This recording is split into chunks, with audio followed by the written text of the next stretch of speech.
ഈ ഉണ്ണികൃഷ്ണൻ പോറ്റിയുടെ ജാമ്യാപേക്ഷ ഇന്ന് കൊല്ലം വിജിലൻസ് കോടതിയിൽ വരും. ആർ അരുൺരാജ് ചേരുന്നു. Arunraj, good morning. പറയൂ അരുൺരാജ്.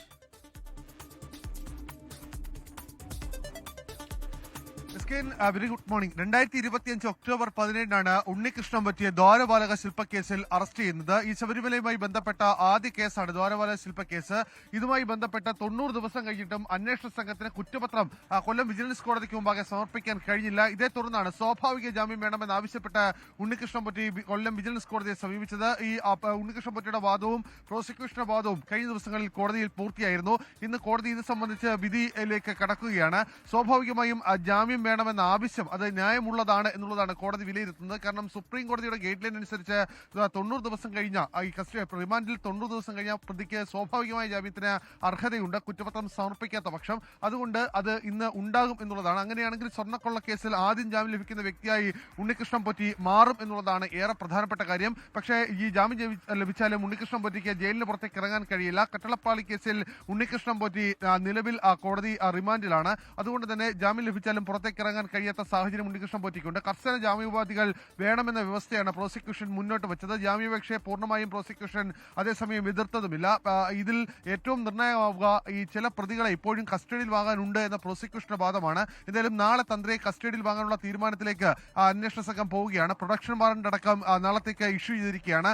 സ്വാഭാവികമായും നാളെ തന്ത്രിയെ ഈ കോടതി കൊണ്ടുവരികയും അന്വേഷണ സംഘത്തിന് കസ്റ്റഡിയിൽ വിട്ടുകൊടുക്കുകയും ചെയ്യും. ഈ ഉണ്ണികൃഷ്ണൻ പൊറ്റിയുമായുള്ള ബന്ധമടക്കമുള്ള കാര്യങ്ങളിൽ വ്യക്തത വരുത്താനാണ് തന്ത്രിയെ കസ്റ്റഡിയിലെടുത്ത് ചോദ്യം ചെയ്യാനുള്ള തീരുമാനത്തിലേക്ക് പ്രത്യേക അന്വേഷണ സംഘം കടക്കുന്നത്. നിലവിൽ ഈ കേസുമായി ബന്ധപ്പെട്ട് എന്ന് കുറ്റപത്രം സമർപ്പിക്കാൻ കഴിയുമെന്ന കൃത്യമായ ധാരണ നൽകാൻ അന്വേഷണ സംഘത്തിന് കഴിഞ്ഞിട്ടില്ല എന്നുള്ളതാണ് ഏറെ പ്രധാനപ്പെട്ട കാര്യം. അതിൽ തെളിവുകൾ കണ്ടെത്തുന്നതിനും സാക്ഷികളെ കൂടുതൽ കണ്ടെത്തുന്നതിനും അടക്കമുള്ള കാര്യങ്ങളിൽ അഭാവമാണ് അന്വേഷണ സംഘത്തിനെ പ്രതിസന്ധിയിലാക്കുന്നത്. ഈ സ്വർണം ഇവിടെ നിന്ന് കൊണ്ടുപോയി എവിടേക്കാണ് ഇത് കൊണ്ടുപോയത്, അവിടെ ആർക്കൊക്കെ ഇത് വിറ്റു എന്ന് എവിടെ നിന്നാണ് ഈ തൊണ്ടി മുതൽ കണ്ടെത്താൻ കഴിയുക എന്നത് സംബന്ധിച്ച കൃത്യമായ വിവരം ഇപ്പോഴും അന്വേഷണ സംഘത്തിന് മുമ്പിലില്ല. ഇരുട്ടിൽ തപ്പുകയാണ് നിലവിലും SIT. Okay, thank you are Arunraj. ഇന്ന് A. പത്മകുമാർ ഉൾപ്പെടെ മുരാരി ബാബു ഉൾപ്പെടെയുള്ള ആൾക്കാരുടെ ജാമ്യാപേക്ഷ കേരള ഹൈക്കോടതി വരുന്നു. നിതിൻ അംബുജൻ, എന്തൊക്കെയാണ് ലഭിക്കുന്ന സൂചന?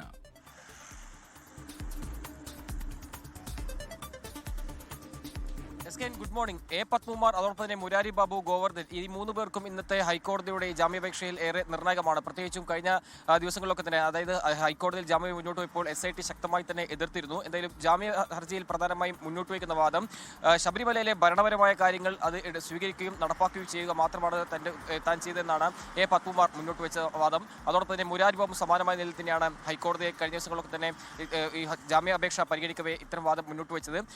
ഗോവർദ്ധനും ഈ ജാമ്യം വേണമെന്നൊരു നിലപാട് സ്വീകരിച്ചുകൊണ്ട് വ്യക്തമാക്കിയത് ശബരിമലയിൽ 1,40,00,000 രൂപ താൻ സ്പോൺസർ ചെയ്യുന്നു.